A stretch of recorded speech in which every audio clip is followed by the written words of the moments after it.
They said marrying an alpha would save me. They lied. 3 weeks after I became Mrs. Damien Blackwood, his mother brought another woman into our bedroom and told me to smile while she took my place. Some of you watching this know exactly what I'm talking about. The moment you realize you were never the choice, just the placeholder. If you've ever been replaced in your own home, stick with me until the end of this story. You're going to want to see how this ends. And hey, drop a like and comment what city you're watching from. I want to know my pack is out there. The first time Isabella Hayes understood what silence could do to a person, she was standing in the grand foyer of Blackwood Manor with her suitcase still unpacked and her wedding ring cutting into her swollen finger. Damien had carried her over the threshold exactly 19 days ago. Now he wouldn't even look at her. She stood at the bottom of the marble staircase, watching her husband's back disappear down the eastern corridor, his shoulders tight under his black jacket, his jaw set in that way that meant he'd already made a decision without her. The morning light coming through the cathedral windows made everything look holy and cold at the same time. Veronica Blackwood's heels clicked against stones somewhere above her. Isabella's stomach dropped. She'd learned to recognize that sound the way prey learns the footsteps of a hunter. Sharp, deliberate, coming closer.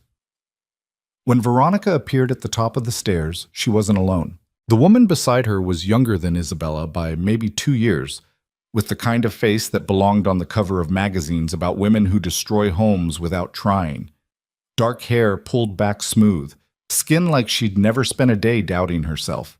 And those eyes, pale green and utterly certain of their right to be there. Veronica descended slowly, one hand on the railing, the other resting on the woman's arm like they were old friends. Like this was normal. Isabella felt her lungs shrink.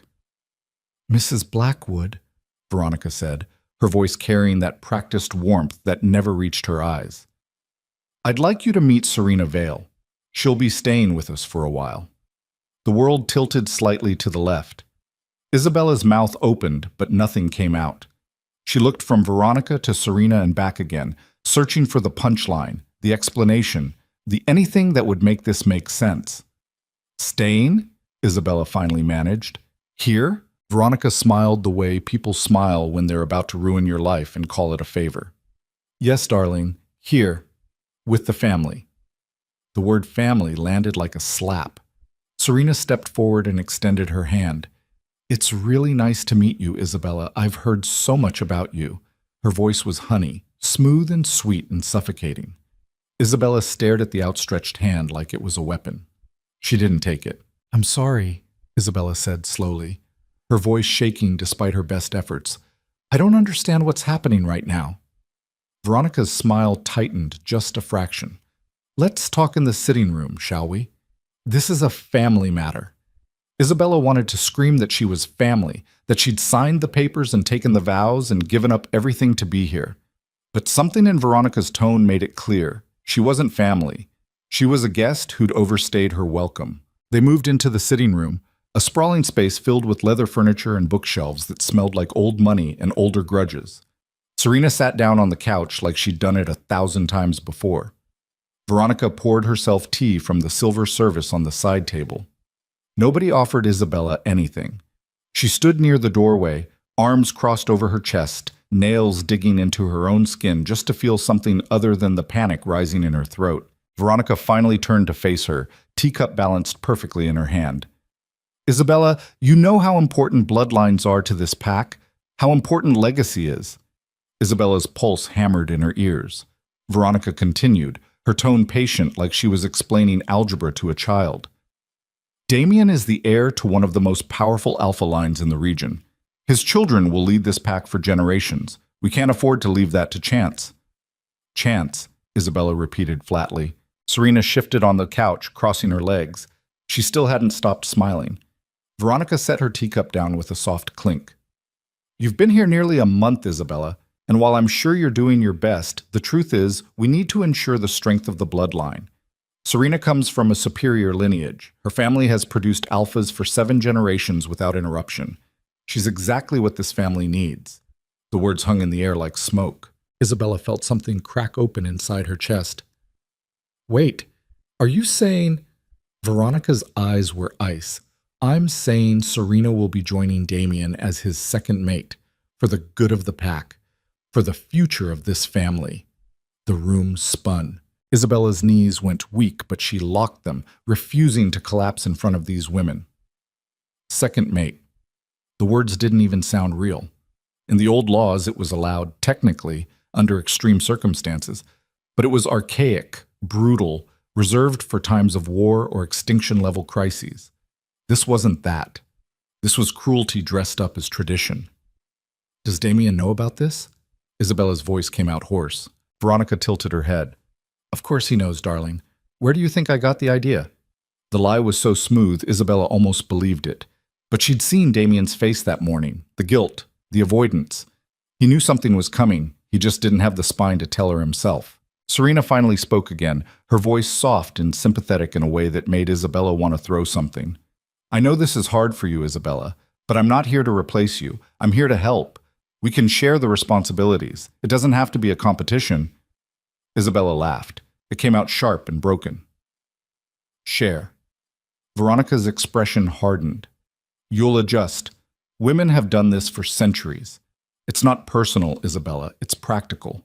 It's humiliating, Isabella shot back. Her voice was louder now, cracking at the edges. You brought another woman into my home, into my marriage, and you're telling me it's not personal? Veronica stood, smoothing her skirt. Your home? This house has been in the Blackwood family for 140 years. You've been here for 3 weeks. Don't mistake a title for ownership. The words were a knife between the ribs. Isabella felt tears burning behind her eyes, but she refused to let them fall. Not here. Not in front of them. Where's Damien? Isabella demanded. Veronica waved a hand dismissively. He's handling pack business. He'll speak with you when he's ready. When he's ready, Isabella repeated bitterly. Serena stood then, smoothing her dress, and walked toward the door. She paused beside Isabella, close enough that Isabella could smell her perfume, something expensive and floral and wrong. For what it's worth, she said quietly, I really do hope we can be friends. Isabella turned to look at her, and for the first time since the conversation started, she let the fury show on her face. Get away from me. Serena blinked, startled. Then her smile returned, softer this time, pitying. She left the room without another word. Veronica lingered, watching Isabella with something that might have been satisfaction. You'll come around, she said. You always do. Then she was gone too, leaving Isabella alone in the sitting room with the taste of bile in her mouth and the sound of her own heartbeat drowning out everything else. What? She didn't see Damien until that night.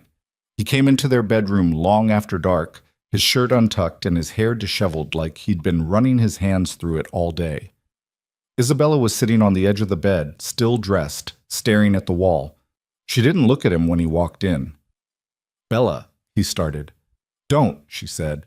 He stopped in the middle of the room, hands hanging uselessly at his sides. I know you're upset. Upset. The word was so insufficient it almost made her laugh again.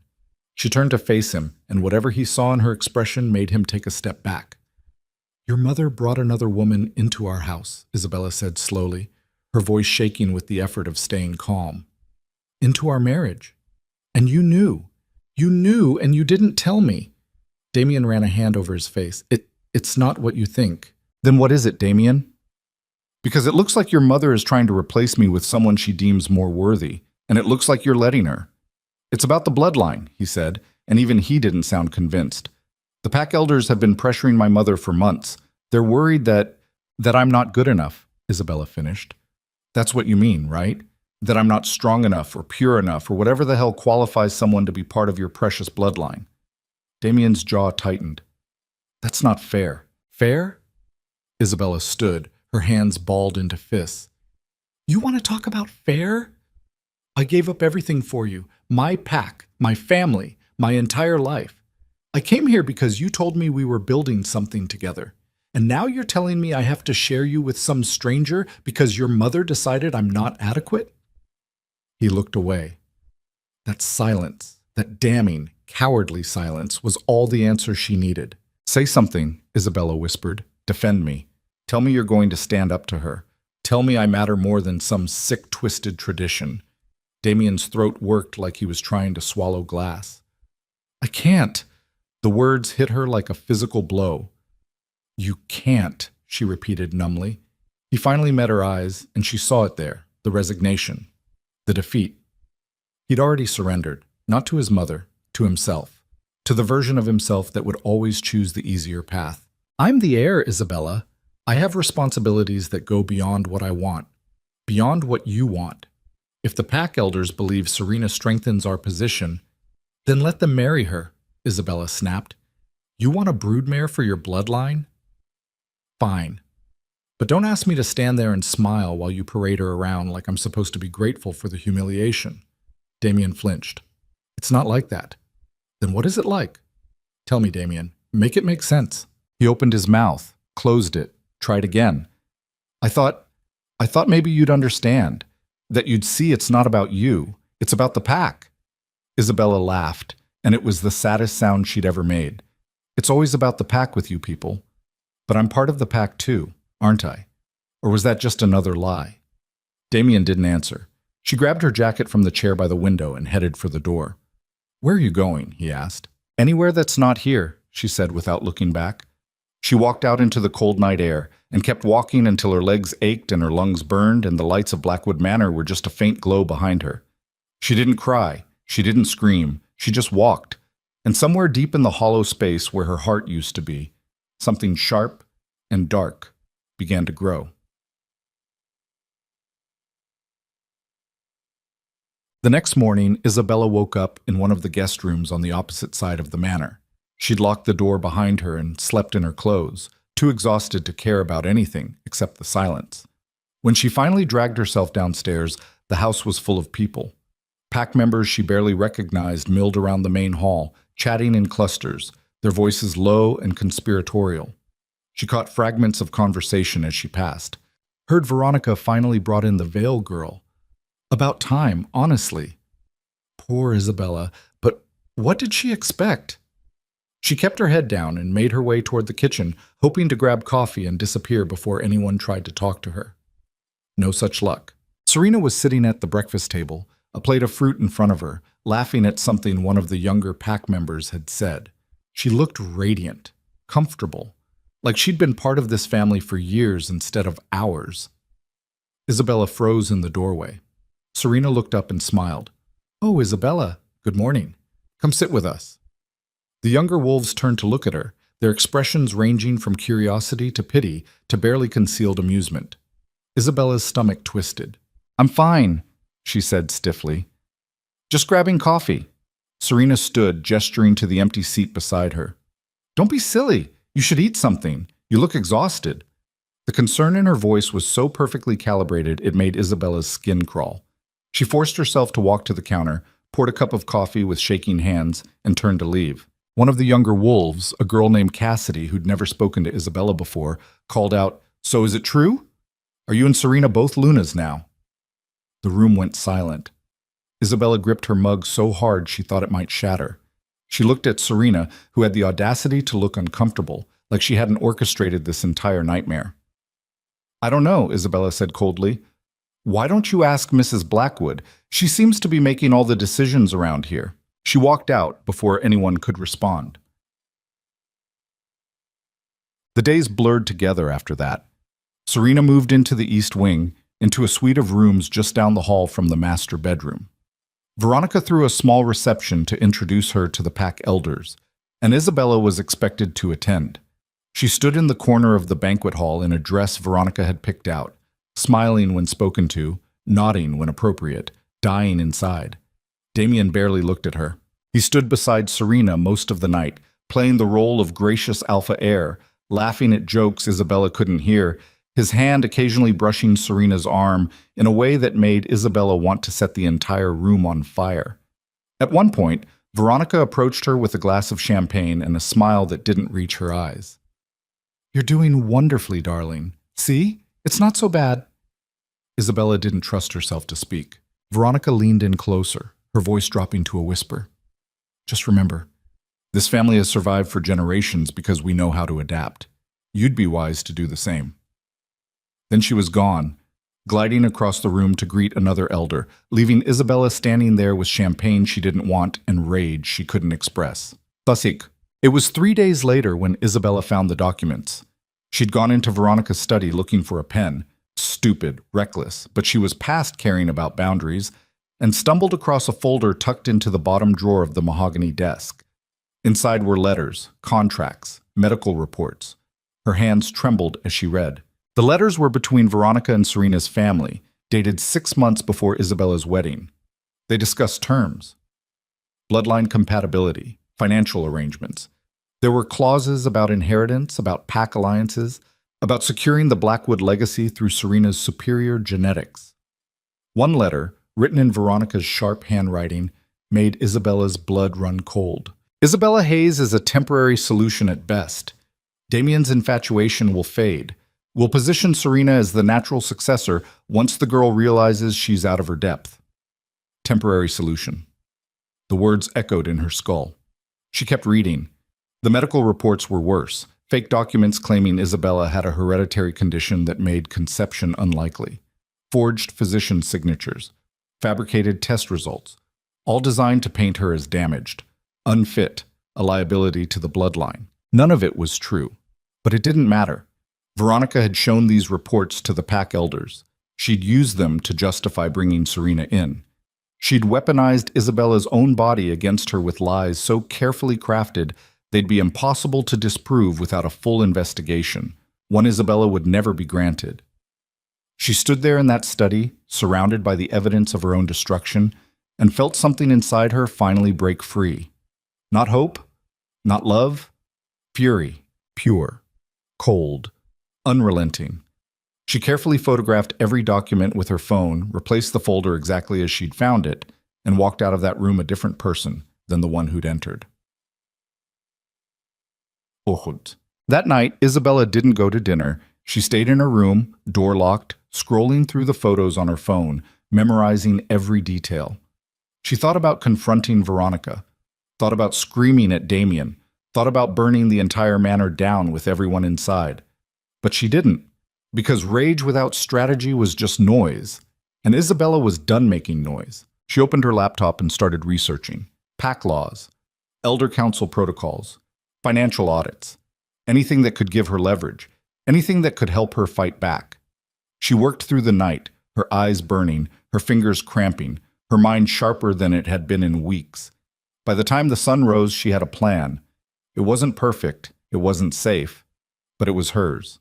Us. The winter moon ceremony was 6 weeks away. Isabella had that long to gather enough evidence to bury Veronica Blackwood and expose the rot at the heart of this family. 6 weeks to decide whether she wanted revenge or freedom.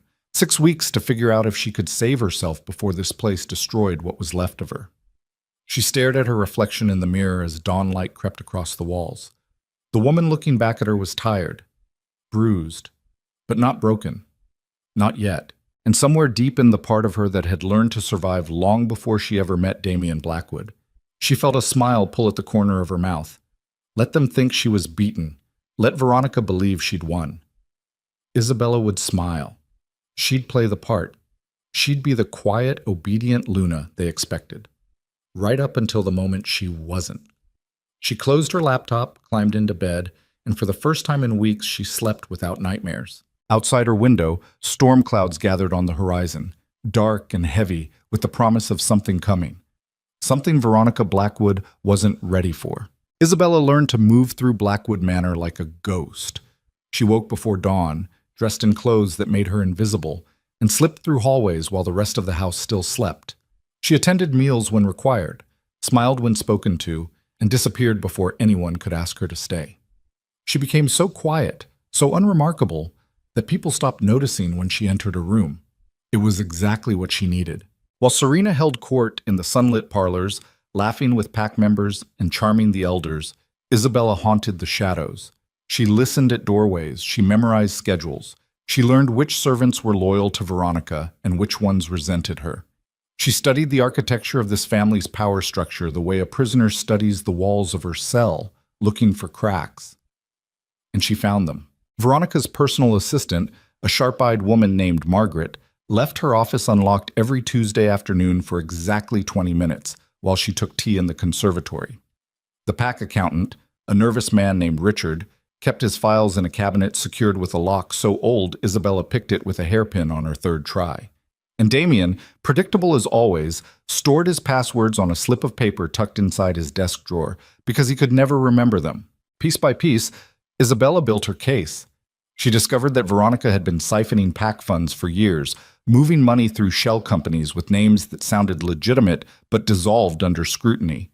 She found contracts with rival PACs that violated territorial agreements the elders had spent decades negotiating. She uncovered emails between Veronica and Serena's family that made it clear this arrangement had been orchestrated long before Damien ever proposed. But the worst discovery came on a Thursday morning when Isabella was alone in Veronica's study. She'd gone in looking for more financial records and found a leather journal tucked behind a row of law books. The handwriting inside was Veronica's, elegant and damning. Damien is weak. He always has been. Isabella was supposed to be controllable, grateful enough to stay quiet, fragile enough to break when necessary. But the girl has more spine than I anticipated. No matter. Serena will eclipse her within the month. Once Isabella realizes she's lost, she'll leave on her own. They always do. Isabella's hand shook as she read. If she proves stubborn, we'll manufacture a scandal. A public humiliation should suffice.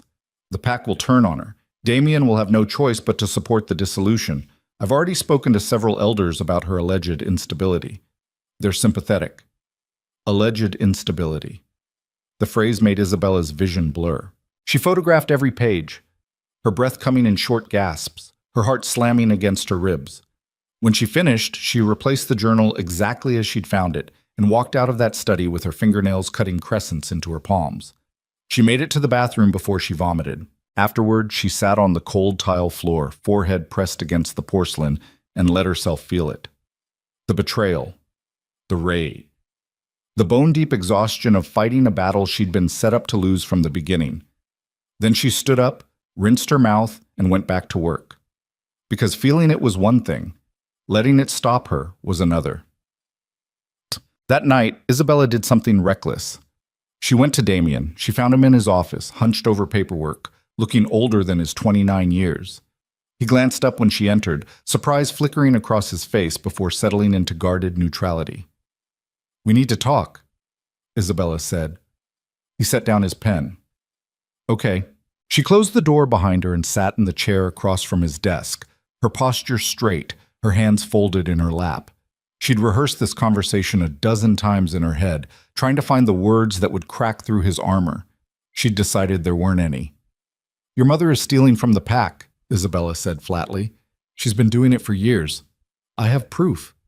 Damien blinked. "What?" Isabella pulled out her phone and scrolled through the photos.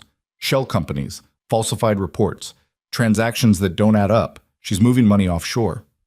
"Millions, Damien. Maybe more."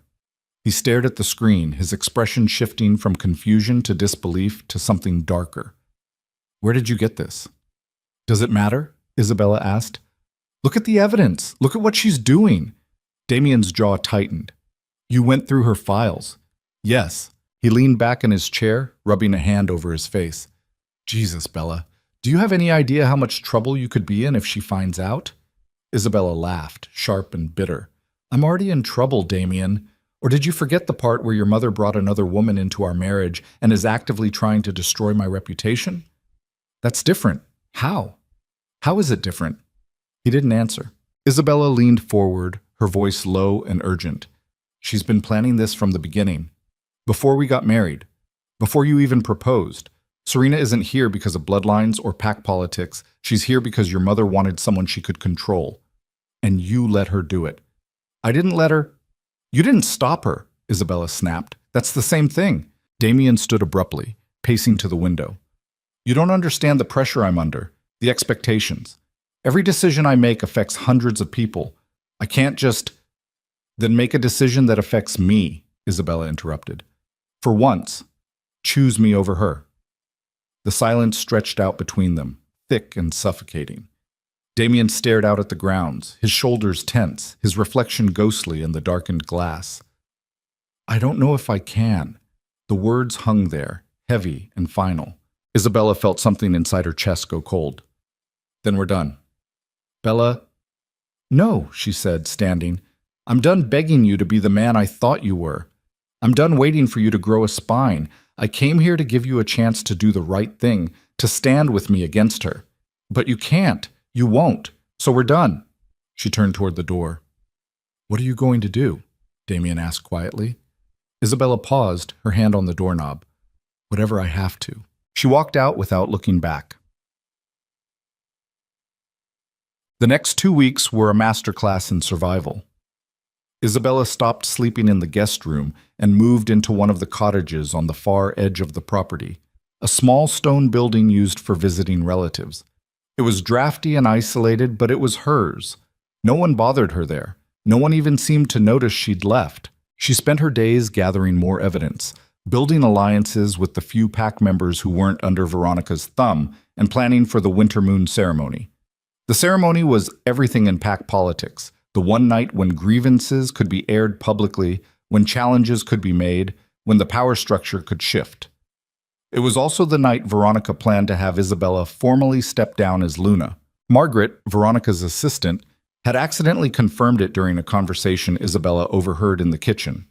The old woman had been complaining to one of the cooks about the extra work involved in preparing 2 separate announcements for the ceremony, one naming Serena as primary Luna, the other thanking Isabella for her service and releasing her from her duties. Releasing her, like she was an employee being let go. Isabella recorded the conversation on her phone and added it to the growing file she'd compiled. She had enough evidence now to bury Veronica. Financial crimes, illegal alliances, forged documents, conspiracy. All of it meticulously documented and backed up in 3 separate locations. But evidence was only useful if people were willing to see it. And that meant she needed allies. Heck. The first person Isabella approached was Elder Harlow. He was the oldest member of the council, a man who'd served under Damien's grandfather and had a reputation for valuing tradition and honor above politics. He was also one of the few elders who'd never seemed particularly charmed by Serena. Isabella found him in the pack library on a gray afternoon reading near the fireplace. "Elder Harlow," she said quietly, "may I speak with you?" He looked up, his weathered face creasing into a frown. "Mrs. Blackwood." "Of course." She sat across from him, her hands folded in her lap, her voice steady despite the fear clawing at her throat. "I need your help." His frown deepened. "With what?" Isabella pulled out her phone and handed it to him. "I've discovered some irregularities in the pack's finances, and in the process that brought Serena Vale here. I think you should see them." He took the phone, his fingers clumsy on the screen. As he scrolled through the evidence, his expression shifted from skepticism to shock to cold fury. When he finally looked up, his voice was granite. "Where did you get this?" "I've been documenting it for weeks," Isabella said. "All of it is verifiable. Bank statements, emails, contracts. I can provide hard copies if needed." Elder Harlow set the phone down carefully, like it might explode. "Does Damien know?" "I told him," Isabella said. He didn't want to believe it. The old man's jaw worked. "And Veronica?" "Doesn't know I have this." "Not yet." He stood, pacing to the window, his hands clasped behind his back. "This is a serious accusation, Mrs. Blackwood. If you bring this forward and can't prove it—" "I can prove it," Isabella interrupted. "That's why I'm coming to you first. I need someone on the council I can trust. Someone who cares more about the pack than about protecting Veronica's reputation." Elder Harlow turned to face her, his eyes sharp. "Why now? Why not bring this forward weeks ago?" "Because I needed to be sure," Isabella said, "and because I needed to understand what I was up against." He studied her for a long moment. "And what are you up against?"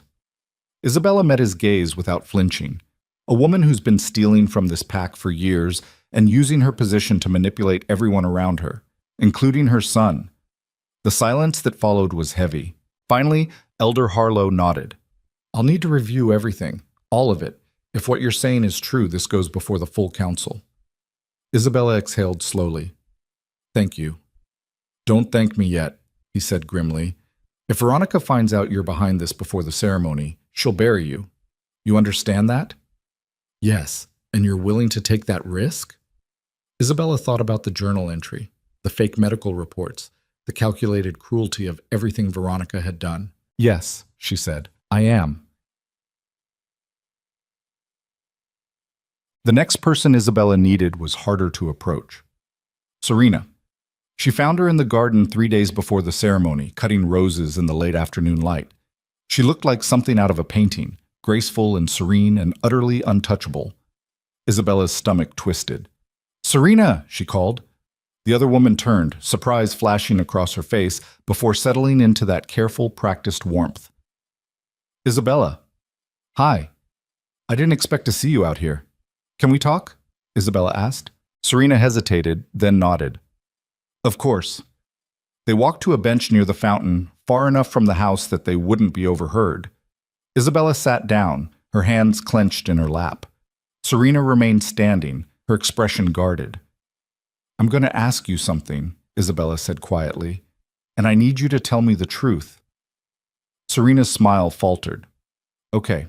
"Did you know," Isabella asked, "before you came here, did you know Veronica had been planning this for months? That she was going to use you to push me out?" Serena's face went pale. That was answer enough. Isabella laughed, bitter and hollow.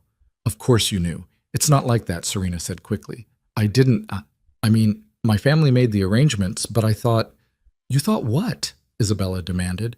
"That I'd just accept it? That I'd smile and play along while you took everything from me?" "I never wanted to hurt you," Serena said, and for the first time she sounded genuine.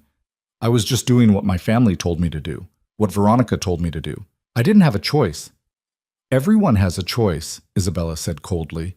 Serena sank onto the bench beside her, her shoulders slumping. "You don't understand. My family, they've been trying to secure an alliance with the Blackwoods for years. When Veronica approached us, they saw it as an opportunity. I couldn't say no, so you said yes to destroying my life instead." Serena flinched. "I'm sorry. I know that doesn't fix anything, but I am." Isabella turned to look at her, really look at her, and saw something she hadn't expected. Fear. Serena was afraid. Not of Isabella, of Veronica, of her own family, of the trap she'd walked into the same way Isabella had. "Does he love you?" Isabella asked suddenly. Serena blinked. "What? Damien? Does he love you?" Serena looked away. "No, I don't think he loves anyone right now, least of all himself." Isabella felt a bitter satisfaction at that. "Good." They sat in silence for a moment, the sound of the fountain filling the space between them. Finally, Serena spoke again, her voice barely above a whisper. "What are you going to do?" Isabella stood. "I'm going to tell the truth, at the ceremony, in front of everyone." Serena's eyes widened. "Isabella, if you do that, Veronica will destroy you. She'll turn the entire pack against you. You'll lose everything." "I've already lost everything," Isabella said. "The only thing left is my dignity, and I'm taking that back." She started to walk away, then paused. "If you're smart, you'll leave before the ceremony. Because when this comes out, your family's alliance with Veronica won't be worth anything, and you'll be just as disposable as I was." Serena stared at her, her face stricken. Isabella didn't wait for a response. She walked back toward the house, her pulse hammering, her mind already moving to the next piece of the plan. Bus. The night before the winter moon ceremony, Isabella couldn't sleep. She lay in the cottage, staring at the ceiling, running through every possible outcome. She'd given Elder Harlow copies of everything. She'd prepared her statement. She'd even written a letter to Damien, though she doubted he'd read it. But doubt still gnawed at her. What if the council didn't believe her? What if Veronica had more power than Isabella realized? What if this entire plan blew up in her face and she ended up with nothing? She sat up, pulling on a sweater, and walked outside. The air was cold and sharp, the sky clear and full of stars. She walked to the edge of the property where the forest began, far enough that the lights of the manor were just a faint glow behind her. She thought about running, just getting in her car and driving until she hit the border of pack territory and kept going. Starting over somewhere, Veronica Blackwood was just a name and Damien was just a mistake, and none of this mattered anymore. But she couldn't. Not because she was brave, not because she was noble, because something inside her refused to let Veronica win. She'd been pushed down her entire life. By her old pack, by her family, by every person who'd ever looked at her and decided she wasn't enough. And she'd learned to survive it by making herself smaller, quieter, less. But she was done with that. Tomorrow she would stand in front of the entire pack and make herself as loud as possible. She would burn every bridge, destroy every illusion, and force them all to see what Veronica Blackwood really was. And if it broke her in the process, at least she'd break on her own terms. She stood there in the cold until her fingers went numb, then walked back to the cottage and finally slept. The morning of the ceremony dawned cold and bright. Isabella dressed carefully, choosing a simple black dress that made her look like she was attending a funeral. In a way, she was. The death of whatever naive hope she'd carried into this family. She arrived at the manor early, slipping into the ballroom where the ceremony would be held. Workers were still setting up chairs and decorations, hanging banners with the Blackwood crest, arranging the raised platform where the council would sit. She walked to the front of the room and stood where she'd be standing tonight, looking out at the empty chairs. Her hands were shaking. She heard footsteps behind her and turned to find Elder Harlow approaching, his expression grave. "Are you ready?" he asked. "No," Isabella admitted, "but I'm doing it anyway." He nodded. "The council has reviewed your evidence. We'll give you the floor during the Luna address. Veronica doesn't know. She thinks tonight is going to go exactly as she planned." Isabella's throat tightened. "Thank you." "Don't thank me," he said quietly. "What you're about to do will change everything, for better or worse. You understand that?" "Yes." He studied her for a moment, then placed a hand on her shoulder. "You're braver than anyone gave you credit for." "Or stupider," Isabella said with a weak smile. "Perhaps both," he agreed, and walked away. The ceremony began at dusk. The ballroom filled with pack members dressed in formal attire, their voices echoing off the vaulted ceiling. Isabella stood near the back, watching them file in, her heart pounding so hard she thought it might break through her ribs. She saw Serena enter, beautiful in a silver gown, her expression unreadable. Their eyes met across the room. Serena looked away first. Damien arrived with Veronica on his arm, both of them regal and untouchable. Veronica's smile was victorious. She thought she'd already won. Isabella felt a cold satisfaction at that. The council took their places on the platform. Elder Harlow caught Isabella's eye and gave a barely perceptible nod. It was time. Veronica stepped forward, her voice carrying effortlessly through the room. "Welcome, members of the Blackwood Pack. Tonight we gather to honor our traditions and celebrate the strength of our bloodline." Isabella's pulse roared in her ears. Veronica continued, her tone warm and gracious. "Tonight we also recognize a transition in leadership. As you know, my son Damien has taken a second mate to ensure the continued strength of our line. Serena Vale has proven herself a worthy addition to our family, and tonight we formally acknowledge her as primary Luna." Murmurs rippled through the crowd. Veronica gestured to Isabella, who stood frozen near the back. "And we thank Isabella Hayes for her service to this family. Though her time as Luna has been brief, we are grateful for her contributions." The words were knives wrapped in silk. Isabella's vision narrowed. This was it. The moment Veronica expected her to step forward, bow her head, and accept her dismissal like a good little soldier. Instead, Isabella walked to the front of the room, her chin high, her hands steady. Elder Harlow stood. "Mrs. Blackwood has requested to address the council." Veronica's smile faltered. "That's not part of the proceedings." "She has the right," Elder Harlow said firmly. Veronica's eyes flashed with fury, but she stepped aside. Isabella took the center of the platform, looking out at hundreds of faces staring back at her. She saw Damien in the front row, his expression unreadable. She saw Serena near the side, her hands clasped tight. She saw Veronica, and the look in the woman's eyes promised violence. Isabella took a breath and began to speak. "I came to this family believing I was building a life, believing I was wanted, believing the promises that were made to me." Her voice rang clear and steady. "I was wrong." The room went silent.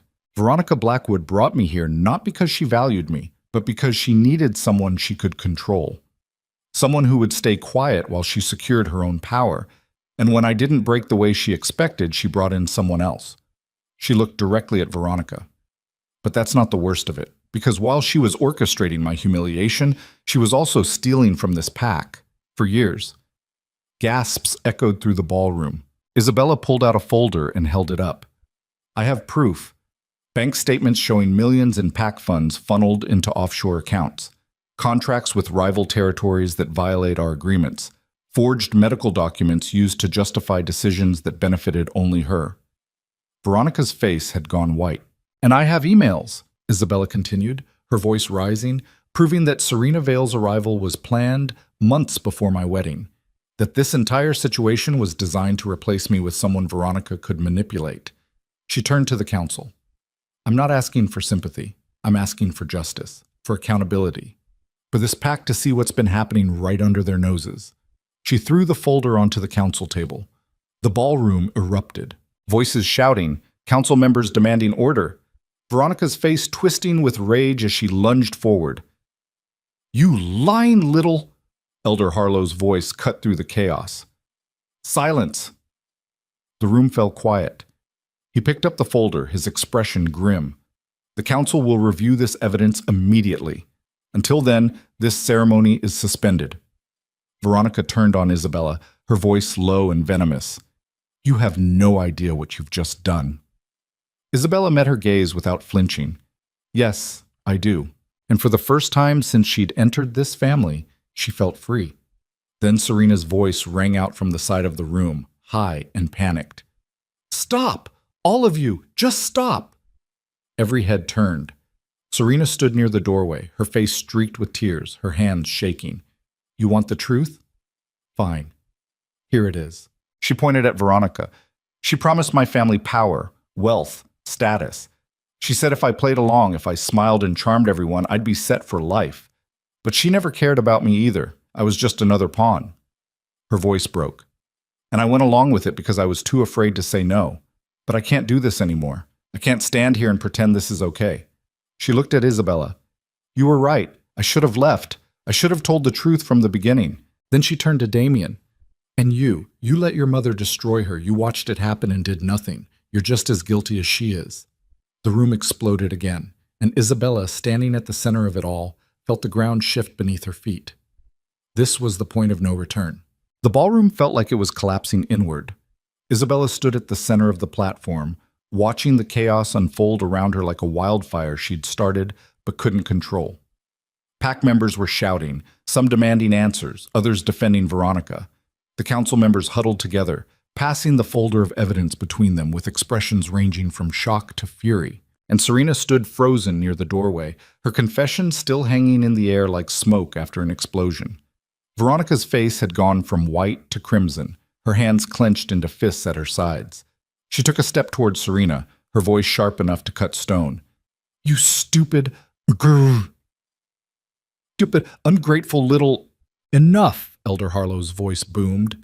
He stood, his hands raised, his weathered face carved from granite. "This ceremony is over. The council will convene immediately to review the evidence presented. Veronica Blackwood, you will answer for these allegations." Veronica turned on him, her eyes blazing. "You have no authority to—" "I have every authority," Harlow interrupted, "as do the other elders. And if even half of what Mrs. Blackwood has presented is true, you've committed crimes against this pack that carry severe consequences." Murmurs of agreement rippled through the crowd. Isabella felt her knees go weak with relief. It was working. They were listening. For the first time since she'd entered this family, someone was actually hearing her. Then Damien stood. The room fell silent. He looked at Isabella, and the expression on his face was something she'd never seen before. Not anger, not betrayal. Something colder, more final. "Is this what you wanted?" he asked quietly. "To destroy my family in front of everyone?" Isabella's breath caught. "Your family destroyed me first. By telling the truth?" Damien's voice was rising now, his composure cracking. "By airing our private business to the entire pack? By humiliating my mother?" "Your mother humiliated me every single day I was here," Isabella shot back. "She brought another woman into our marriage. She forged medical documents to make me look defective. She stole from this pack for years. And you're angry at me for exposing it?" Damien's jaw tightened. "You had no right." "I had every right," Isabella said, her voice shaking. "I'm part of this pack too. Or I was until your mother decided I wasn't good enough." She looked around the room at all the faces staring back at her, some sympathetic, some hostile, most just confused. "I came here believing in something," Isabella continued. "Believing this family stood for honor and strength, but all I found was corruption and cruelty, and I'm done pretending it's okay." She turned back to the council. "I've given you everything you need to hold Veronica accountable. What you do with it is up to you." Then she walked off the platform, her legs trembling, her heart hammering so hard she thought it might stop. She made it 3 steps before Veronica's voice cut through the noise. "You think you've won?" Isabella stopped. Veronica moved toward her slowly, deliberately, her heels clicking against the marble floor. The crowd parted around her like water. When she reached Isabella, she leaned in close enough that only Isabella could hear. "You have no idea what you've just started," Veronica whispered. "You think exposing me will save you? It won't. Because when this is over, when the dust settles, you'll still be the outsider who tried to tear down a dynasty, and this pack will never forgive you for it." Isabella met her gaze without flinching. "Maybe, but at least I'll be able to look at myself in the mirror." Veronica smiled, cold and sharp. "We'll see how long that lasts." Then she turned and walked toward the council, her head high, her expression serene, like she was attending a garden party instead of facing allegations that could destroy her. Isabella watched her go and felt ice settle in her chest. This wasn't over. The council convened in a private chamber behind the ballroom, leaving the pack members to whisper and speculate in the main hall. Isabella wasn't allowed inside. Neither was Damien. They stood on opposite sides of the corridor, not looking at each other, the silence between them heavy enough to crush bone. Serena had disappeared somewhere, probably hiding. Isabella couldn't blame her. After what felt like hours, Elder Harlow emerged, his expression grim. "The council has reviewed the evidence," he announced. "We will reconvene tomorrow evening to deliver our verdict. Until then, Veronica Blackwood is suspended from all pack duties pending investigation." A murmur ran through the gathered crowd. Isabella felt a flicker of hope. Suspended. It wasn't exile, but it was something. Then Harlow turned to her. "Mrs. Blackwood, you're also required to appear before the council tomorrow. There are questions about how you obtained some of this information." Isabella's stomach dropped. "What?" "Breaking into private offices and accessing confidential files without authorization is a serious matter," Harlow said carefully. "Even if the information revealed wrongdoing, I was trying to protect myself," Isabella protested. "She was destroying my reputation with fake medical records. What was I supposed to do?" "That's what the council will determine," Harlow said. "Tomorrow, 6 o'clock." He walked away before she could respond. Isabella stood there, feeling the floor tilt beneath her feet. She'd thought exposing Veronica would be the end of it, the climax, the moment everything fell into place. But she'd been naive. Because in families like this, power didn't surrender easily. It adapted. It found new angles of attack. It turned your weapons against you. She looked across the corridor at Damien. He was watching her now, his expression unreadable. "Did you know?" she asked quietly. "That they'd go after me too?" He didn't answer. That silence told her everything. Isabella didn't go back to the cottage that night. She left the manor entirely, driving into town to a small motel on the edge of pack territory. She paid cash for a room with peeling wallpaper and a view of the parking lot, locked the door behind her, and finally let herself fall apart. She sat on the edge of the bed, her hands shaking, her chest heaving with sobs she'd been holding back for hours. She'd done everything right. She'd gathered evidence, she'd found allies, she'd stood up and told the truth.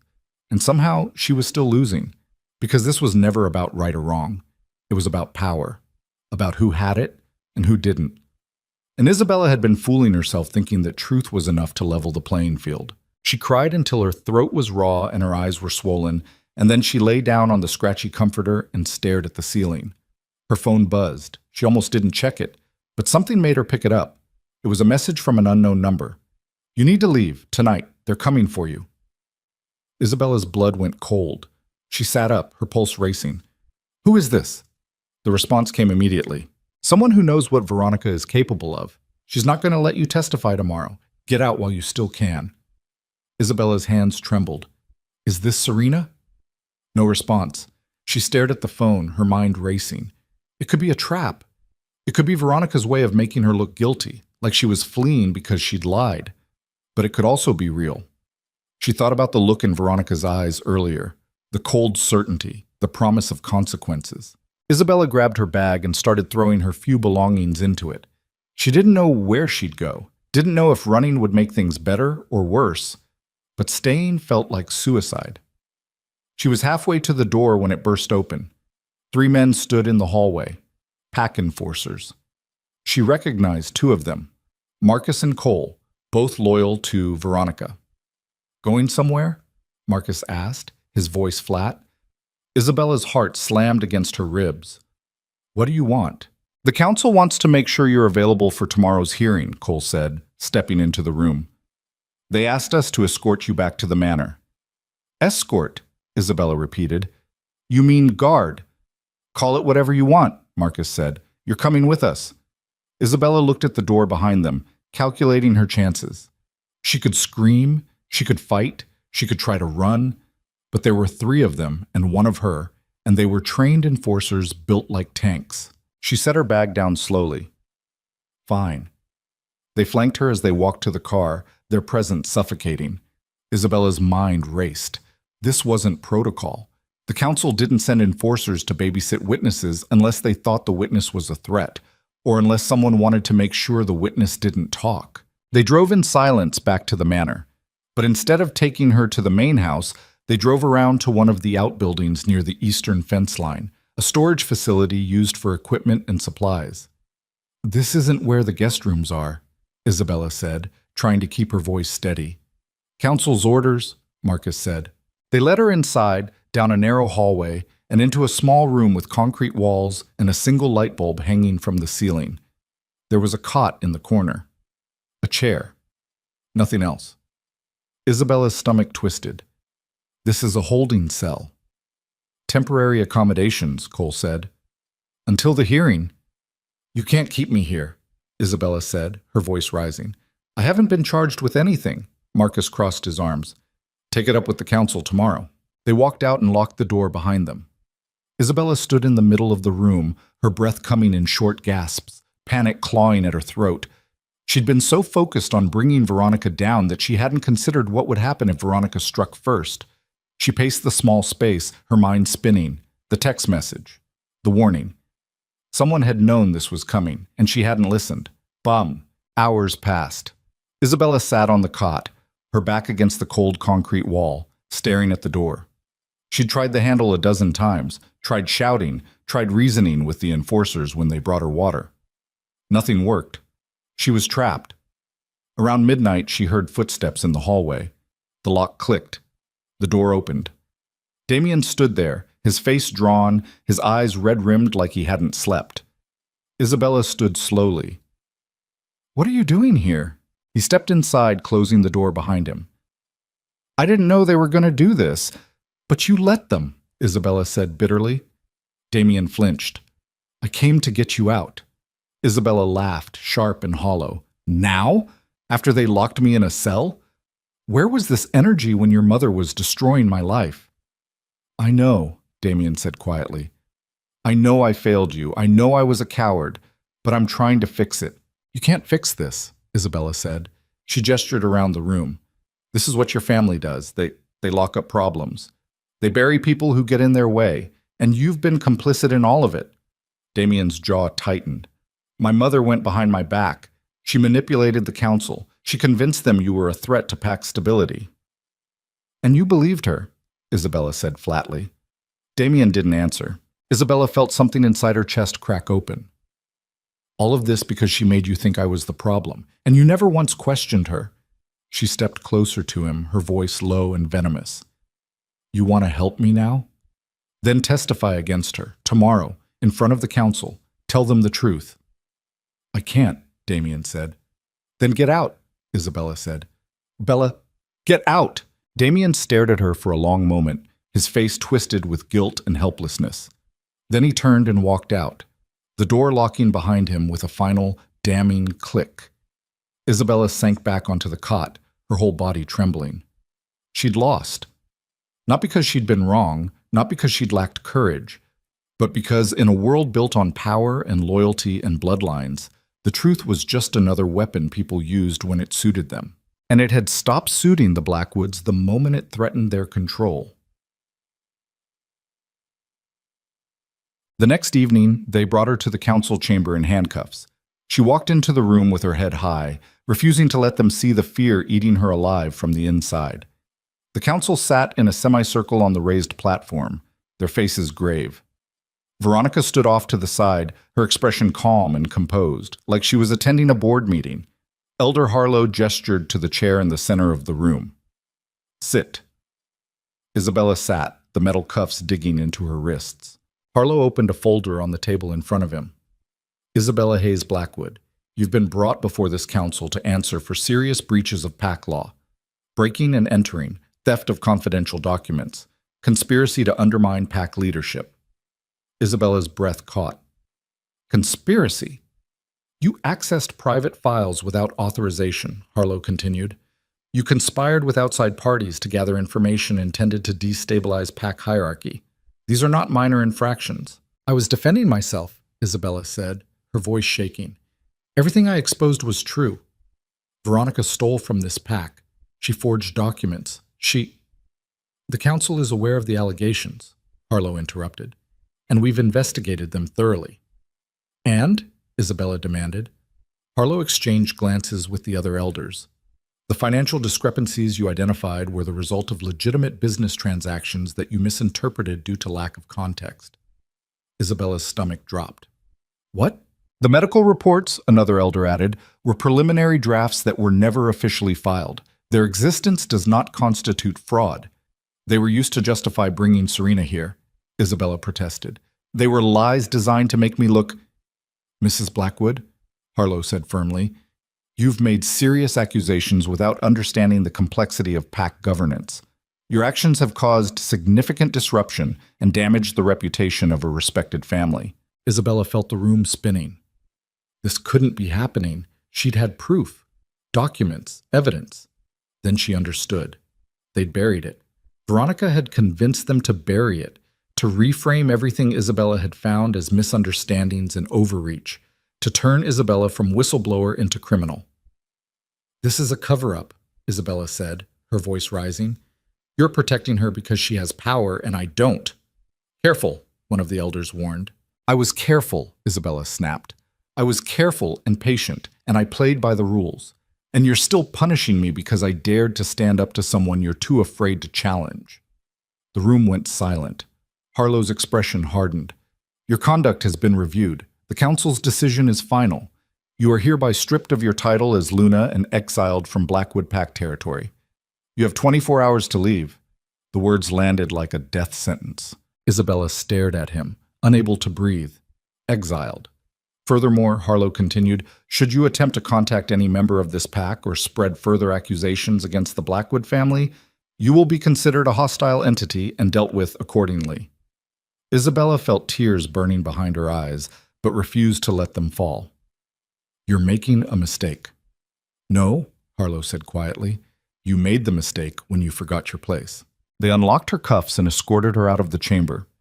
Isabella walked through the corridors of Blackwood Manor one last time, past the portraits of ancestors who'd built this empire on the backs of people like her, past the rooms where she'd tried so hard to belong, past the life she'd thought she was building. When they reached the main entrance, Marcus handed her a single bag containing her belongings. "You have until tomorrow night," he said.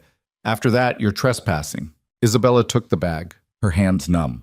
She walked down the front steps and kept walking until the manor disappeared behind her, and the night swallowed her whole. She drove for hours. No destination, no plan, just away. Her phone buzzed repeatedly. Messages from Serena, missed calls from Damien, a voicemail from Elder Harlow reminding her of the terms of her exile. She ignored all of it. Around dawn, she pulled over at a rest stop and finally let herself brake. She screamed into the steering wheel until her voice gave out. She punched the dashboard until her knuckles bled. She cried until there was nothing left inside her but a hollow, aching rage. When the sun came up, she sat in the parking lot watching the light spread across the sky and realized something. She'd been playing their game by their rules. She'd tried to be the good Luna, the obedient wife, the patient victim who gathered evidence and followed protocol and believed the system would protect her if she just did everything right. But the system was never designed to protect people like her. It was designed to protect people like Veronica. And if Isabella wanted to survive, she needed to stop playing by their rules entirely. She pulled out her phone and scrolled through her contacts until she found the one number she'd been avoiding, Alpha Adrian Knight. He ran the neighboring territory, a smaller pack with a reputation for independence and unconventional leadership. They'd met once at a regional summit, and he'd given her his number, telling her if she ever needed anything to call. She'd thought it was just politeness. Now, it felt like a lifeline. She dialed. He answered on the second ring. "Isabella? I need help," she said, her voice hoarse. There was a pause. "Where are you?" she told him. "Stay there," Adrian said. "I'm coming to get you." Clacked. She waited in the parking lot as the sun climbed higher, exhaustion weighing her down like concrete. She dozed off at some point and woke to the sound of tires on gravel. A black SUV pulled up beside her car. The driver's door opened and Adrian stepped out. He was tall and broad-shouldered, with dark hair going gray at the temples and eyes that looked like they'd seen more than their share of trouble. He wore jeans and a leather jacket, nothing like the formal suits the Blackwood men favored. He walked over to her window. She rolled it down. "You look like hell," he said. "Thanks," Isabella said flatly. His expression softened. "Come on, you can leave your car here. I'll have someone pick it up later." She was too tired to argue. She grabbed her bag and followed him to the SUV. They drove in silence for a while. Isabella stared out the window, watching the landscape change from Blackwood territory to neutral ground to the borders of Nightland. Finally, Adrian spoke. "You want to tell me what happened?" Isabella laughed bitterly. "I tried to do the right thing, and it destroyed me." He glanced at her. "Doing the right thing usually does." She looked at him. "Why are you helping me?" "Because I've been where you are," Adrian said. "And I know what it's like when the people who are supposed to protect you decide you're disposable instead." Isabella felt something loosen in her chest, a tiny crack in the armor she'd built around herself. "What happens now?" she asked. "Now," Adrian said, "you rest, you heal, and when you're ready, you decide who you want to be next." She closed her eyes, leaning her head against the window. "I don't know how to be anyone anymore." "Then we'll figure it out together," Adrian said. And for the first time in weeks, Isabella felt like maybe she could breathe again. But she also knew, deep in the part of her that had learned to survive, that this wasn't the end. It was just the beginning of something darker. Because she'd tried mercy. She'd tried truth. And now she was done trying. Isabella spent her first week in Night territory learning how to be invisible again. Adrian's estate was nothing like Blackwood Manor. Where the Blackwood house sprawled across manicured lawns with marble columns and ancestral portraits, Adrian's home was a converted warehouse on the edge of industrial land, all exposed brick and steel beams and windows that looked out over forests instead of gardens. It felt honest in a way the manor never had, like it wasn't trying to prove anything. Adrian gave her a room on the third floor with a view of the mountains and told her she could stay as long as she needed. No conditions, no expectations, just space to breathe. She spent those first days sleeping 16 hours at a time, waking up disoriented and hollow. Her body was exhausted from months of fighting. Her mind kept replaying the council hearing, Veronica's triumphant face, the sound of the door locking behind her in that cell. But something else was growing beneath the exhaustion, something cold and sharp and patient. On the 8th day, she stopped sleeping so much. She started eating properly. She began running in the mornings, pushing her body until her lungs burned and her legs screamed, because physical pain was easier to manage than the other kind. And she started planning. Not revenge, not yet. Survival first, then everything else. Bossuk. Adrian found her in his library 2 weeks after she'd arrived, surrounded by books on pack law and territorial governance. He leaned against the doorframe, arms crossed. Light reading? Isabella looked up. "I'm trying to understand how Veronica got away with it, how she convinced an entire council to ignore evidence." Adrian walked in, pouring himself coffee from the pot on the side table. "Because evidence doesn't matter if the people evaluating it have more to lose from believing you than protecting the person you're accusing." Isabella closed the book in front of her. "So I was doomed from the start." "Not doomed," Adrian said, "just playing the wrong game." She looked at him. "What's the right game? What's—" He sat down across from her, his expression serious. "You went after her reputation, her position. But Veronica's power doesn't come from titles. It comes from control. Financial control. political control, control over information and alliances. You proved she's corrupt, but you didn't take away the things that make her untouchable. Isabella felt her pulse quicken. So how do you take those away? Adrian smiled, but there was no humor in it. You build something she can't ignore, something that threatens the foundation of her power instead of just embarrassing her publicly. Like what? Like an alternative, Adrian said. A pact that operates differently, that values different things, that shows everyone watching that the Blackwood way isn't the only way. Isabella stared at him. You want me to start a pact? I want you to help me expand mine, Adrian said. I've been building alliances for years with smaller territories that are tired of being bullied by families like the Blackwoods. We're creating a coalition, a network where strength comes from collaboration instead of domination. He leaned forward. Veronica exiled you because she thought that would destroy you, but exile also freed you. You don't owe the Blackwoods anything anymore, and that makes you dangerous. Isabella felt something stir in her chest. Dangerous how? Because you know how they operate, Adrian said. You know their weaknesses, and you're still standing. That terrifies people like Veronica more than any scandal ever could. She let his words settle. You're talking about war. I'm talking about evolution, Adrian corrected. The old families have been running things the same way for generations. But the world is changing. Younger wolves don't want to live under dynasties that treat them like property. They want leadership that actually gives a damn about their lives. He gestured to the books around them. What Veronica did to you wasn't unique, Isabella. She's done it to dozens of people over the years, exiled anyone who threatened her, crushed anyone who questioned her. The only difference is you documented it. You stood up, you survived, and that makes you a symbol, whether you want to be or not. Isabella's throat tightened. I just wanted justice. Justice is a luxury, Adrian said quietly. Survival is a necessity. But if you survive long enough, sometimes you get the chance to build something better than what you escaped. She thought about his words for days.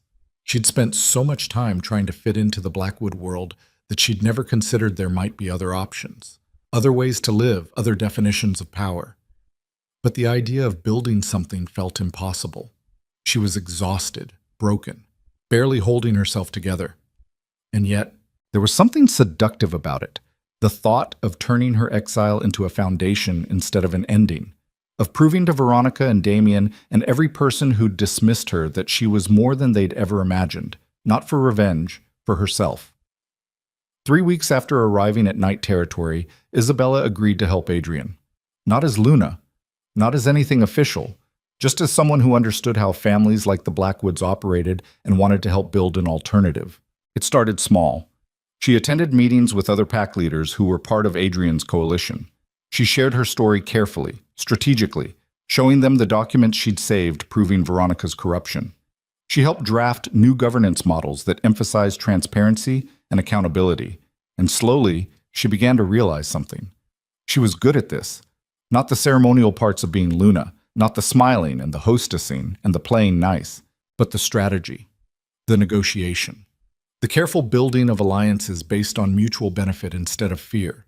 She'd spent so long thinking she wasn't strong enough for the Blackwood world that she'd never realized the problem wasn't her strength. It was that their version of strength was fundamentally broken. True strength wasn't domination. It was resilience, adaptability, the ability to survive being destroyed and find a way to rebuild yourself into something they couldn't destroy the same way twice. And Isabella was discovering she had that in abundance. But 2 months after her exile, Isabella received a message from an unknown number. We need to talk. Meet me at the border. Midnight. Come alone. She stared at the text for a long time. Serena. Part of her wanted to delete it, to ignore anything connected to that family and that nightmare. But curiosity won. She told Adrian where she was going. He offered to send backup, but she refused. If this was a trap, she wanted to see it coming. She drove to the border between Night and Blackwood territory just before midnight, parking her car on the neutral ground between fence lines. The night was cold and clear, the moon nearly full overhead. She waited. At 12:15, headlights appeared down the road. A car pulled up beside hers. The door opened. Serena stepped out. She looked different, thinner, her hair pulled back severely, dark circles under her eyes like she hadn't slept in weeks. They stood on opposite sides of the invisible line, neither crossing. "You came," Serena said quietly. "What do you want?" Isabella asked. Serena wrapped her arms around herself. "To warn you." Isabella's stomach tightened. "About what?" "Veronica knows what you're doing," Serena said. "Building alliances with Adrian, talking to other packs. She knows you're trying to create a coalition against her." "Good," Isabella said coldly. "Let her know." "You don't understand," Serena pressed. "She's not just angry, she's scared. And when Veronica gets scared, people get hurt." Isabella took a step closer. "Why do you care?" "Because I'm trapped there," Serena said, her voice breaking. "After you left, everything fell apart. The pack elders started asking questions about the financial records you exposed. Veronica blamed me, said I helped you. Now she's watching my every move. I can't leave. I can't even talk to my own family without her permission." Tears streamed down her face. "I thought I was getting power when I agreed to this, but I'm just another prisoner in that house, just like you were." Isabella felt a flicker of something that might have been sympathy, but mostly she felt exhausted. "I'm sorry for what you're going through, but I can't help you." "I'm not asking you to help me," Serena said. "I'm asking you to be careful. Veronica is planning something. I don't know what, but I've heard her on the phone making arrangements, moving money, calling in favors from other packs." She looked at Isabella desperately. "Whatever you're building with Adrian, she's going to try to destroy it, and she won't stop until you're dead or broken beyond repair." Isabella's jaw tightened. "Then she's going to have to try harder than last time." Serena shook her head. "You still don't get it. She doesn't play fair. She doesn't follow rules. She'll burn down everything you care about just to make sure you lose." "Then I'll rebuild," Isabella said. "I've done it before." Serena stared at her for a long moment. "You've changed." "I had to," Isabella said simply. Serena nodded slowly. Then she reached into her jacket and pulled out a flash drive. "This has everything I could find. Her current accounts, contracts she's hiding, names of people she's paying off. I don't know if it'll help, but it's all I have." She held it out across the boundary line. Isabella hesitated, then she took it. "Why are you doing this?" Isabella asked. "Because I'm tired of being afraid," Serena said quietly, "and because someone should have done it for you when you were alone in that house." She got back in her car without another word and drove away. Isabella stood in the darkness, holding the flash drive, feeling the weight of it like a loaded gun. She gave the drive to Adrian the next morning. He plugged it into his computer and they spent hours going through the files. Financial records, emails, audio recordings of phone conversations Serena must have secretly captured. It was worse than Isabella had imagined. Veronica hadn't just been stealing from her own pack. She'd been embezzling from the regional council funds, money that was supposed to go toward infrastructure and emergency services for all the territories. She'd been blackmailing other pack leaders with fabricated scandals. She'd orchestrated the removal of 3 separate alphas who'd opposed her over the years. And now she was planning something bigger. Adrian froze on one particular email chain. His face went pale. "What?" Isabella asked. He turned the screen toward her. It was a message from Veronica to someone named Marcus Volkov, an alpha from the Northern Territories known for violence and expansion. The message was brief. "The Night Coalition poses a threat to regional stability. They're harboring a fugitive who attempted to undermine pack governance. I'm prepared to support a territorial challenge if you're willing to file one. We can split the land afterward." Isabella's blood went cold. She's trying to get another pack to attack Adrian. Adrian's expression was grim. "It's called a proxy war. She can't move against me directly without the council intervening. But if she convinces Volkov I'm destabilizing the region, he can challenge my territorial rights. And if he wins, she gets half my land without ever lifting a finger." "When is this supposed to happen?" Isabella asked. Adrian scrolled through more messages. "The Moonlight Summit. 3 weeks from now. It's the one gathering where territorial challenges can be officially filed in front of all the regional alphas." Isabella's mind raced. "Can you fight it?" "I can try," Adrian said, "but Volkov has twice the numbers I do. And if Veronica's backing him financially, he'll have resources I can't match." He looked at her. "This is what she does, Isabella. She doesn't just destroy individuals, she destroys anything that threatens the order she's built. And your coalition with me? That's the biggest threat she's faced in decades. Isabella felt rage burning in her chest. Then we expose her before she can make her move. How? Adrian asked. At the summit, in front of everyone. Yes, Isabella said. We bring evidence. We show every alpha there what she's really been doing. We make it impossible for them to ignore. Adrian shook his head. You tried that once. It didn't work. Because I was alone, Isabella said, and because I was trying to play by their rules. But we have more evidence now. We have Serena's recordings. We have proof she's been stealing from the regional council. She leaned forward. And we have something she doesn't expect. Me. Standing in front of all those alphas. Alive. Strong. Everything she tried to destroy. Adrian studied her face. This is dangerous, Isabella. If it backfires, she won't just exile you again. She'll make sure you disappear permanently. Then we make sure it doesn't backfire, Isabella said. The next 3 weeks were chaos. Isabella and Adrian worked around the clock preparing. They organized their evidence into an airtight presentation. They reached out to every alpha in the coalition, securing commitments that they'd stand with them at the summit. They hired private investigators to verify Serena's information and dig up even more.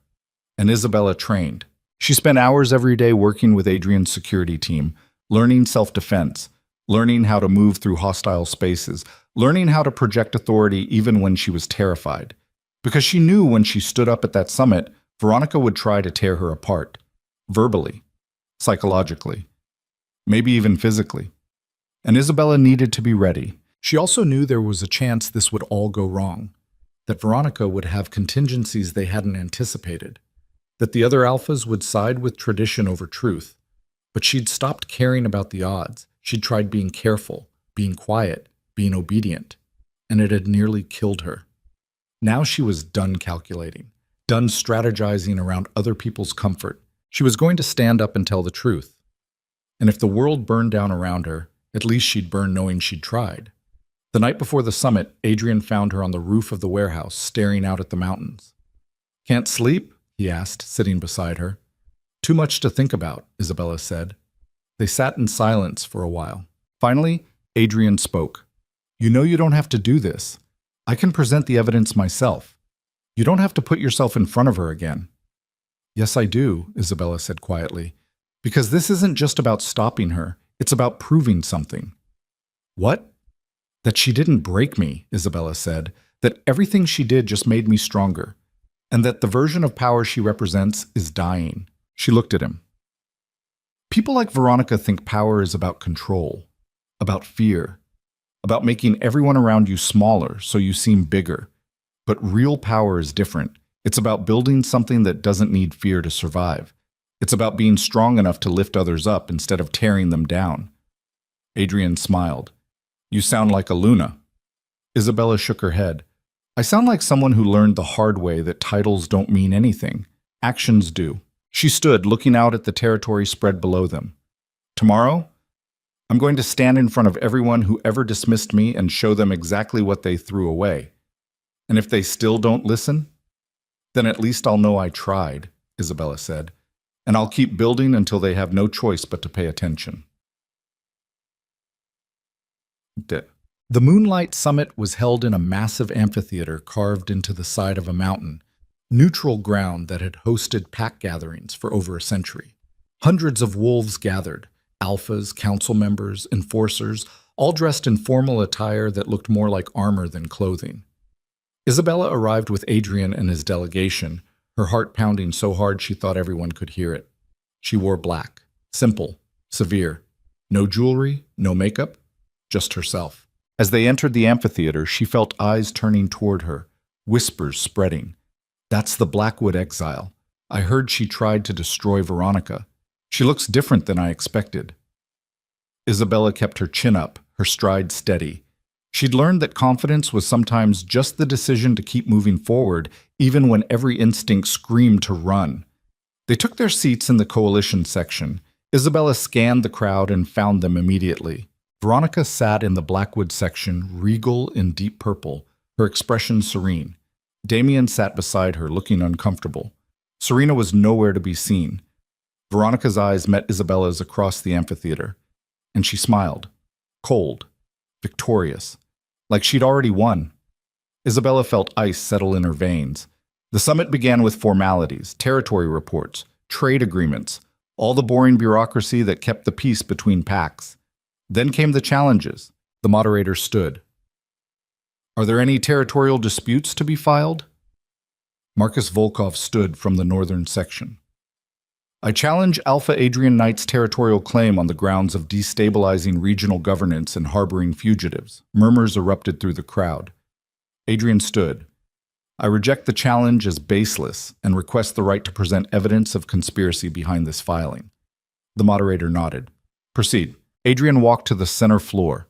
He laid out the case methodically, showing the emails between Veronica and Volkov, the financial arrangements, the proof that this wasn't a legitimate territorial concern, but a manufactured conflict designed to eliminate a political rival. The amphitheater was silent as he spoke. When he finished, the moderator turned to Volkov. How do you respond? Volkov stood, his face red. These allegations are... He never finished the sentence, because Isabella stood. Every eye in the amphitheater turned to her. The moderator frowned. The floor has not been yielded to you, Mrs. Blackwood. With respect, Isabella said, her voice carrying across the space, I have evidence relevant to this proceeding. Evidence that Alpha Volkov's challenge is part of a larger pattern of corruption that has been poisoning pack governance for years. Veronica rose slowly. This is inappropriate. She has no standing here. She has the standing of truth. Elder Harlow's voice rang out. Isabella turned in shock. Harlow stood in the Blackwood section, his weathered face grave. I've reviewed the evidence Mrs. Blackwood provided, Harlow continued, and I believe the council and this summit needs to hear it. Veronica's face went white. The moderator hesitated, then nodded. Proceed, Mrs. Blackwood.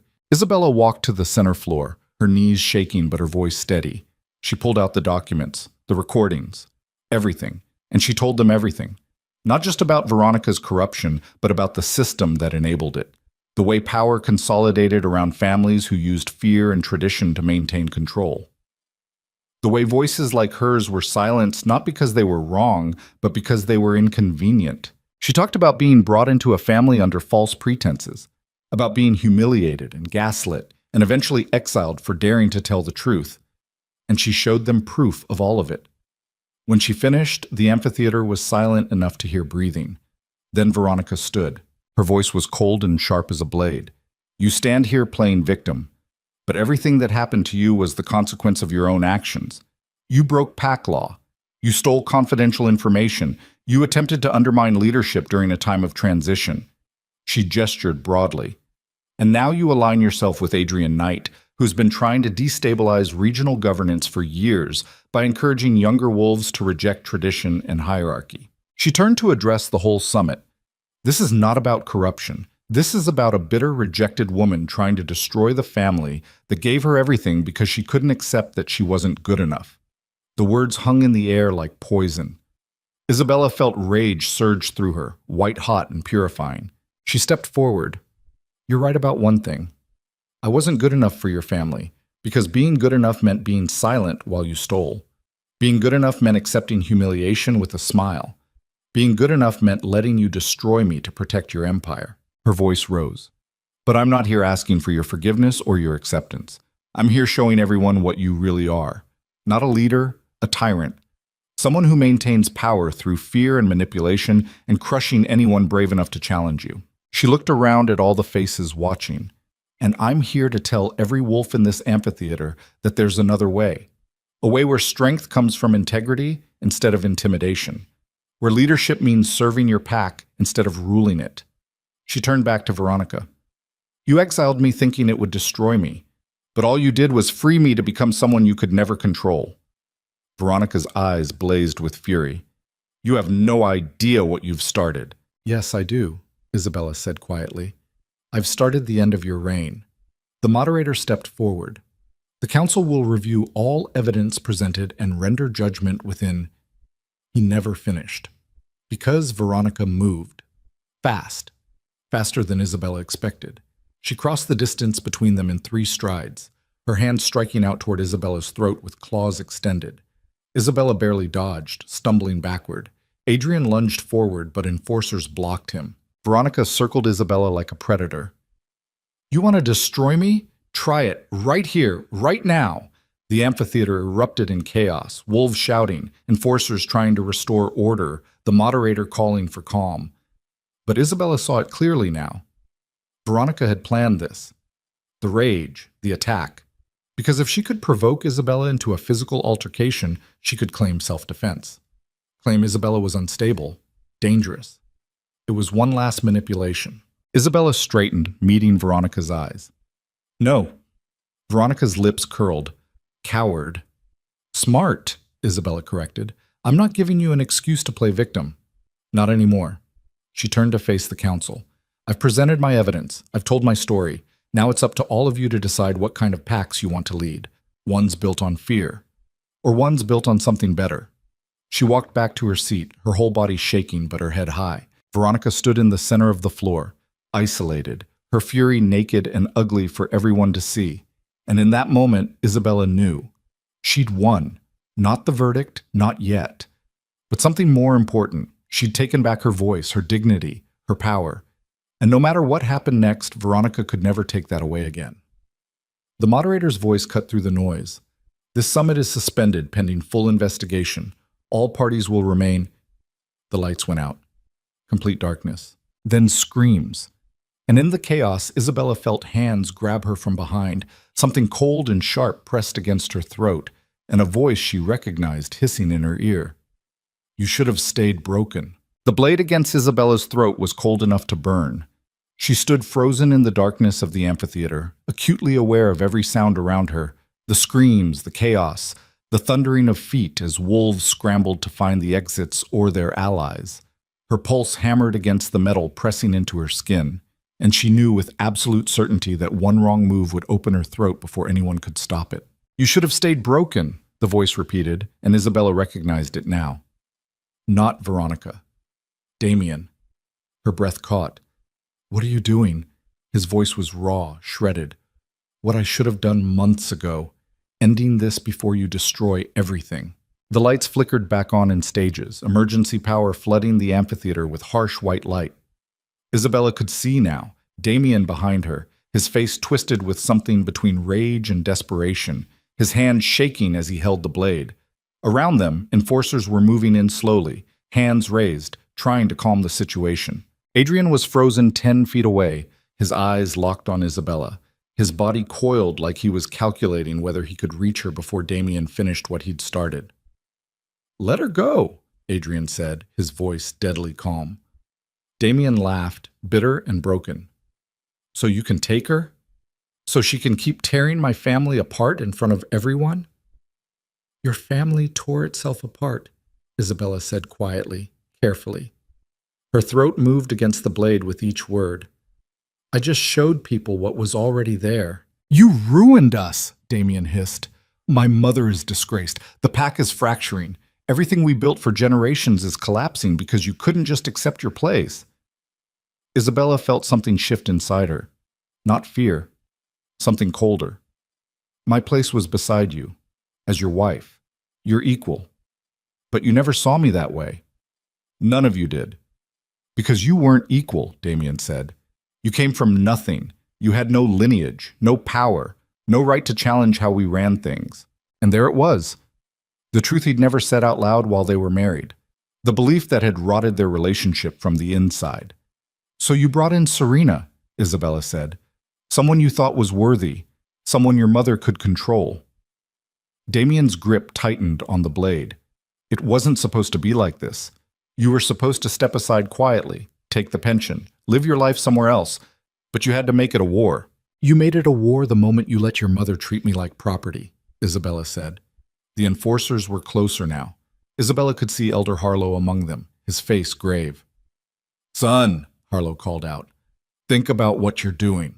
"I am thinking," Damien said, and his voice cracked. "I'm thinking that everything I was taught about honor and legacy and duty was a lie.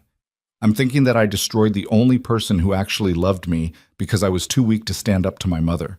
I'm thinking that I deserve this. All of it. His hand trembled harder. But I'm not letting you walk away victorious. If I'm going down, you're coming with me.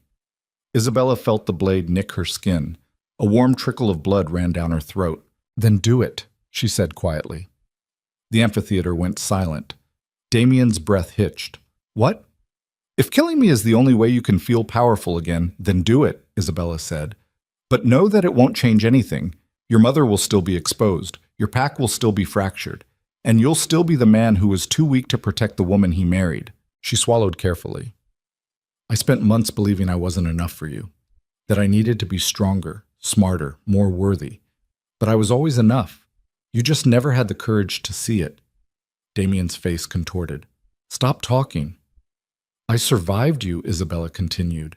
I survived your mother. I survived being exiled and humiliated and nearly destroyed.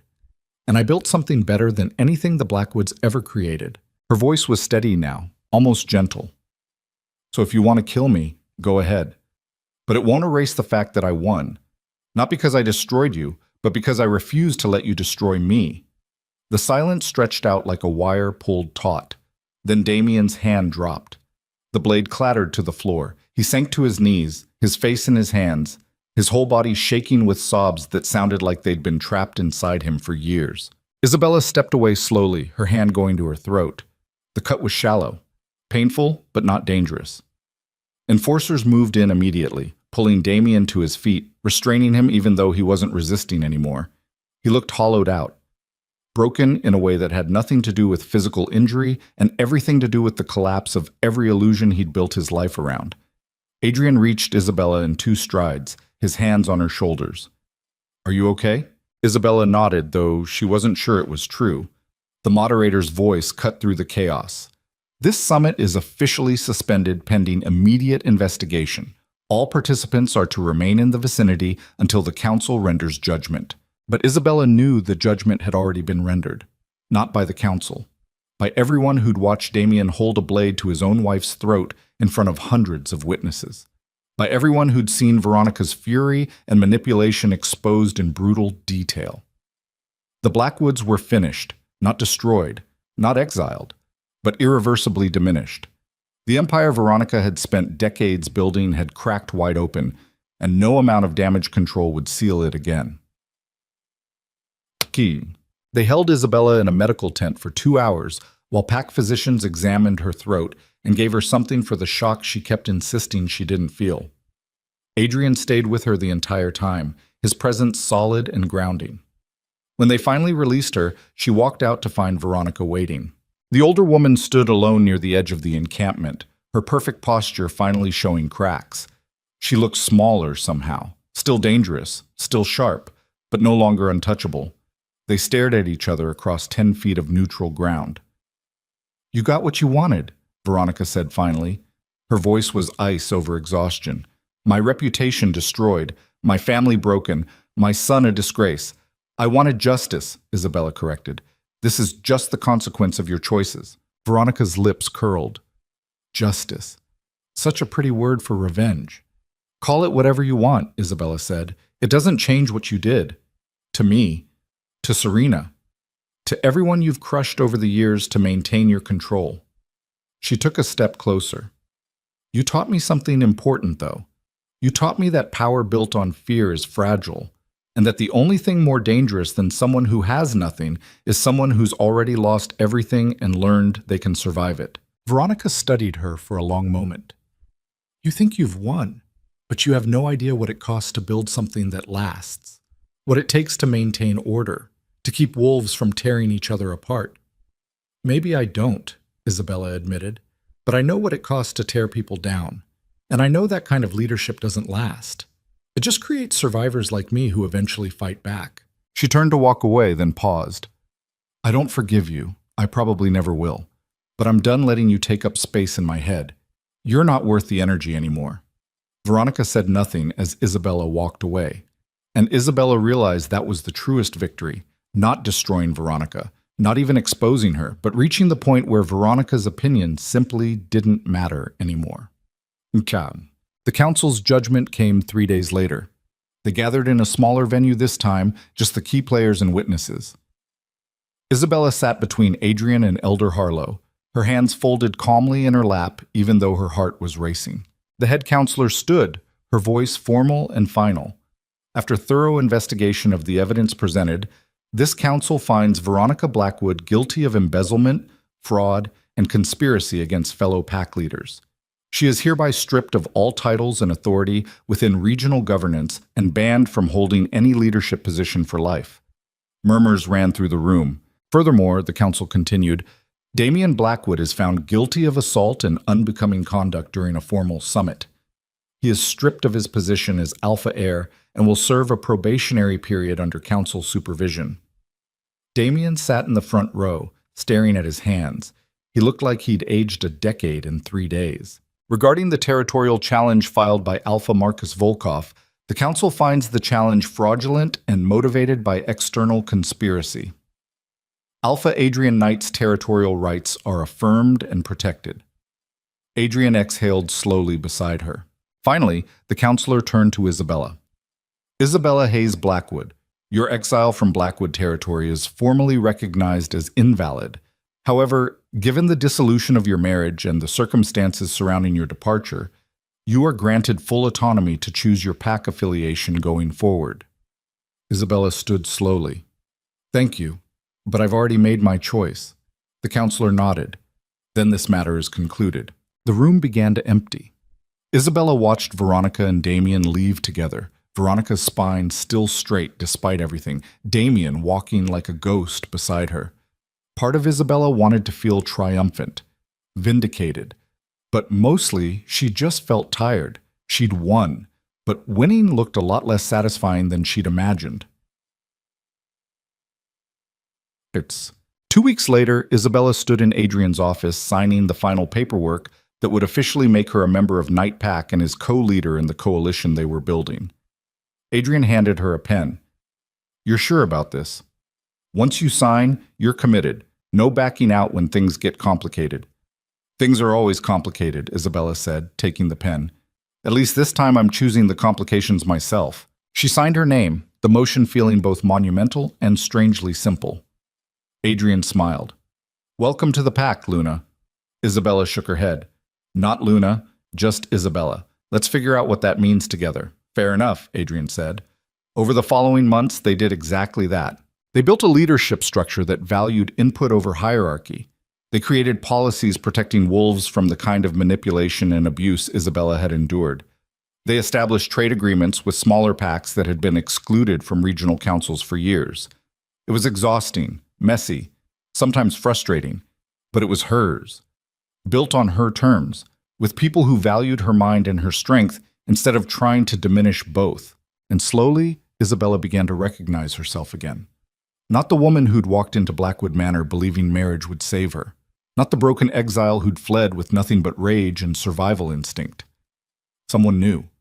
Someone forged in fire and tempered by betrayal and rebuilt from the ground up with hard-won wisdom and scars that told stories of battles she'd survived. She learned that real power wasn't about controlling others. It was about maintaining control of yourself when everything was falling apart. It was about choosing integrity over convenience, about building others up instead of tearing them down to make yourself seem taller. She learned that forgiveness wasn't about letting people off the hook. It was about freeing yourself from the weight of carrying their crimes around in your chest. She still hadn't forgiven Veronica or Damian. Maybe she never would, but she'd stopped letting their betrayal define her entire existence. And she learned that sometimes the strongest thing you can do is admit you were broken and then do the brutal work of putting yourself back together piece by painful piece until you're not the same person who broke but someone entirely new. Someone who knows exactly how much they can survive. 6 months after the summit, Isabella received an unexpected visitor. Serena appeared at the Knight estate on a gray afternoon, looking thinner and older than Isabella remembered. She stood at the gate nervously until Isabella walked out to meet her. They hadn't spoken since that midnight meeting at the border. I didn't know if you'd see me, Serena said quietly. I almost didn't, Isabella admitted, but curiosity won. They walked through the grounds in silence for a while, neither quite sure how to bridge the gap between them. Finally, Serena spoke. I left. 2 weeks after the summit, I couldn't stay there anymore. Where did you go? Isabella asked. Back to my family at first, Serena said, but that didn't last. They blamed me for the scandal, said I'd embarrassed them by helping you. She kicked at a stone on the path. So I've been staying with a friend in the city, working at a bookstore, trying to figure out who I am when I'm not performing for someone else's expectations. Isabella felt an unexpected kinship with that. I know what that's like. I came to apologize, Serena said, stopping to face her. For all of it. For agreeing to come between you and Damien. For not being brave enough to walk away sooner. For only helping when it benefited me. Isabella studied her face. You were trapped too. I understand that now. Serena's eyes filled with tears. But you fought your way out. I just waited for someone to rescue me. So learn from it, Isabella said gently. Learn that no one's coming to rescue you, that you have to rescue yourself. And then figure out what you want your life to look like when you're the one making the decisions. Serena nodded, wiping her eyes. I'm trying. It's harder than I thought. Everything worth doing is, Isabella said. They walked a bit further. Then Serena asked quietly, Do you think you'll ever go back to Blackwood territory? Isabella shook her head. That was never really home. It was just a place I stayed while I figured out who I actually was. And now you know? Isabella smiled slightly. I'm getting closer. A year after her exile, Isabella stood before a gathering of 200 wolves from 17 different packs, the first official assembly of the coalition she and Adrian had spent months building. She looked out at their faces and saw hope mixed with skepticism, mixed with cautious optimism. They were wolves who'd been overlooked by the old power structures, who'd been deemed not important enough or not pure enough or not traditional enough to have a real voice. Now they had one. Isabella had prepared a speech, something formal about unity and strength and building a better future. But standing there looking at all those faces, the formal words felt hollow, so she spoke from the gut instead. A year ago, I was exiled from my pack.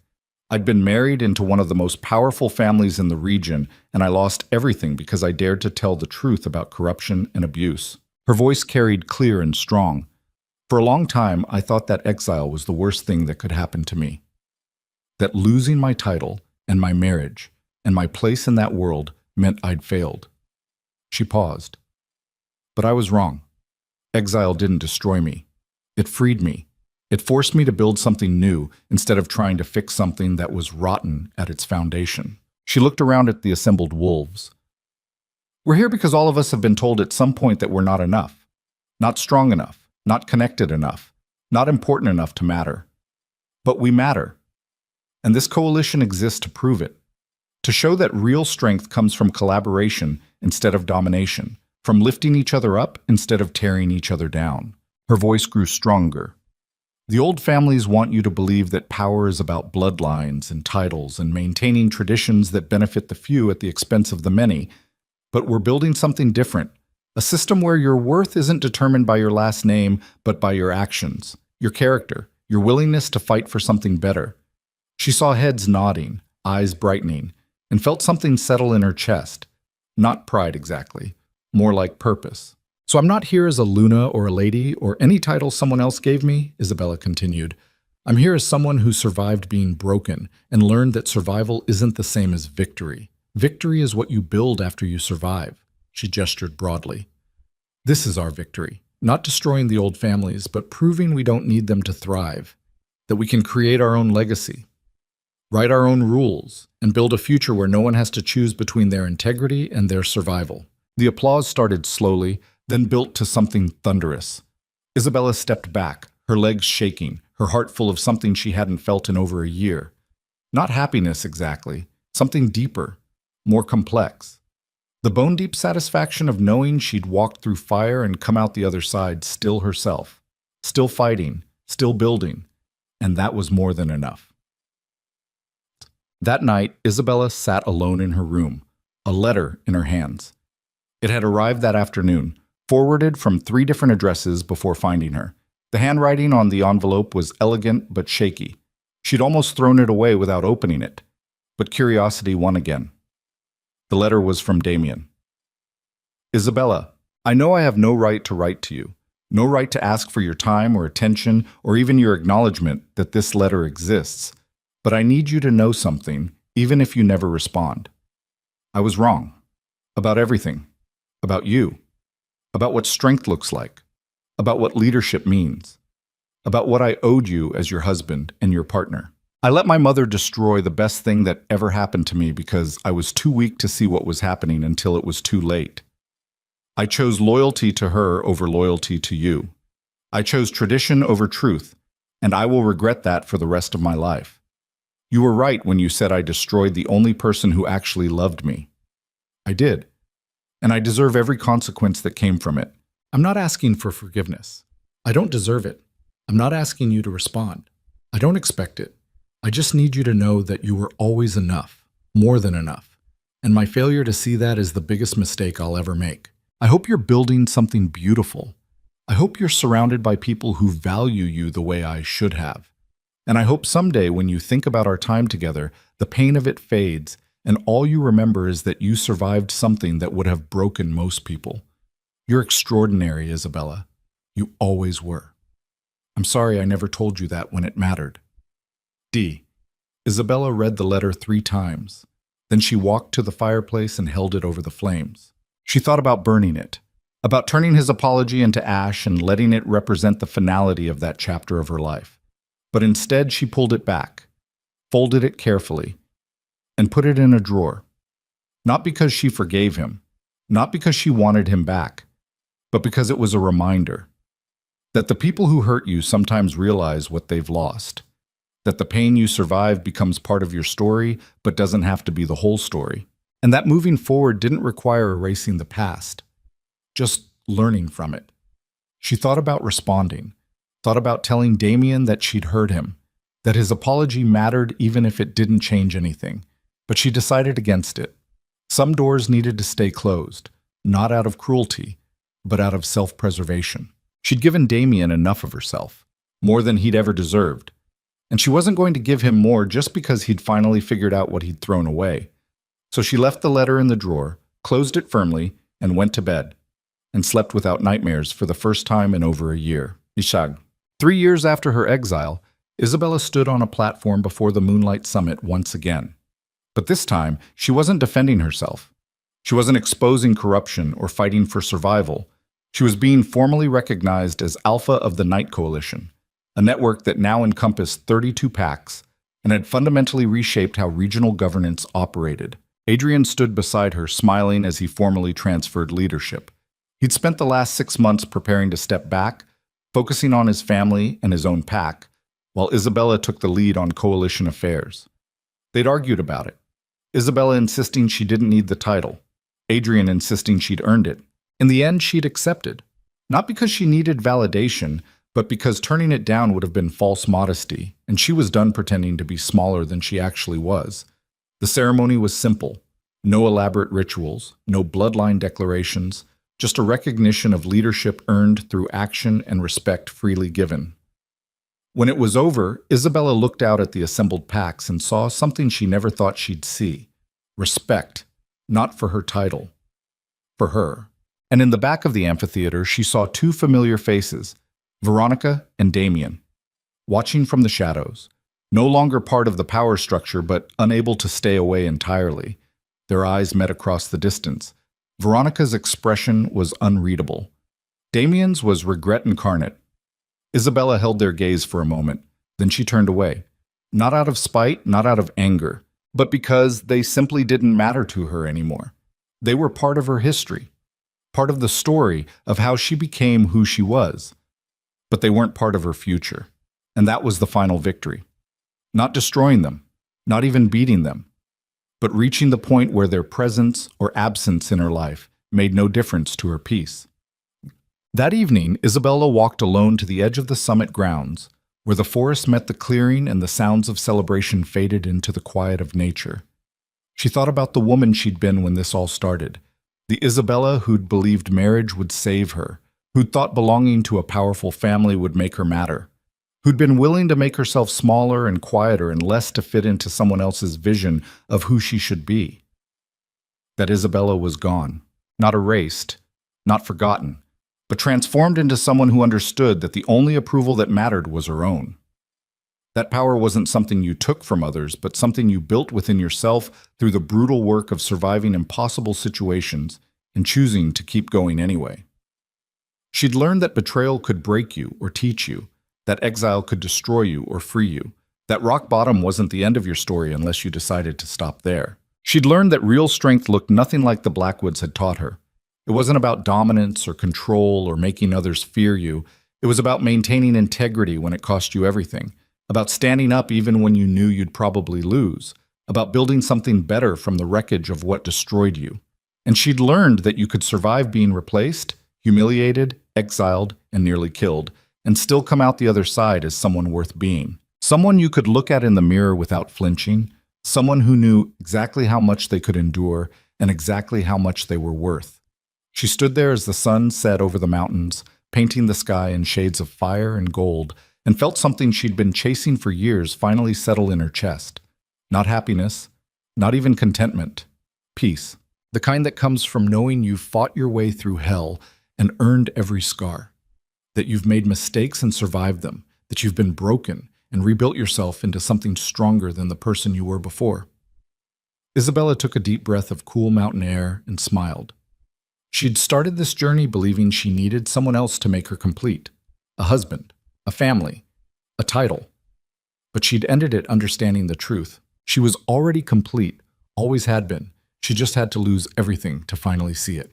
And now, standing on the other side of the worst years of her life, she wasn't the woman who'd married into the Blackwood family hoping to belong. She was the woman who'd built her own empire from nothing, who'd survived exile and turned it into freedom, who'd taken every weapon they'd used against her and learned to forge something better. She was Isabella Hayes, not Blackwood, not Knight, just herself. And that was more than enough. Behind her, she heard footsteps approaching. Adrian's voice called out, "You coming back? They're asking for you." Isabella turned, her smile widening. "Yeah, I'm coming." She walked back toward the lights and the celebration and the future she'd earned, leaving the ghosts of who she used to be and who others wanted her to be behind in the growing darkness. And for the first time in her entire life, she wasn't looking back. She was moving forward, on her own terms, with her own power, building her own legacy. And no one, not Veronica, not Damien, not any empire built on fear and manipulation, could ever take that away from her again. Because she'd learned the most important lesson of all. The only person who could save her was herself. And she had, again and again and again. Until she didn't need saving anymore. Until she became the person others looked to when they needed saving. And that was the greatest victory of all. Not revenge, not destruction, not even justice. Just becoming fully, completely, unapologetically herself. And discovering that was the only thing she'd ever needed to be.